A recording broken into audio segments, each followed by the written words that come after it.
আসসালামু আলাইকুম, শুভ সকাল। তো চলে আসলাম যে খালপাড়ের সাইডে। তো এখানে মাছ ধরার জন্য আসলাম। সেই মাছ ধরার জায়গাটা দেখতেছি আমি আগে কিরকম। এই যে সব জায়গায় মাছ আছে, কই মাছ, টাকি মাছ, এইসব জায়গায়।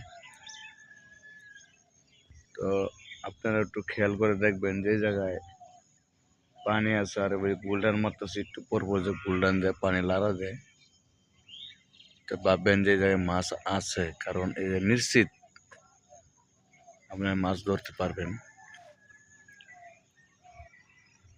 যে জায়গায় পানি লড়াছাড়া খায় সে জায়গায় মাছ আছে, আর যে জায়গায় পানি একবার স্তব্ধ হয়ে রয়েছে সে জায়গায় মাছ পাবেন না। কেননা এইসব জায়গার মধ্যে যখন বন্যা আসলো তখন এখানে পানি পুরো টুকি জায়গা হয়ে গেছিল, তার কারণে এখানটা আইছিল যে অনেক কচুরি পানার বয়স হয়ে গেছে, মারা যাইতেছে। এই যে কচুরি পানা গেলা, এই আম গাছের তলেও কিন্তু মাছ থাকতে পারে। এই জায়গায় মাছ তো বললাম দেয়, কই মাছ, টাকি মাছ, এইসব মাছ থাকবে।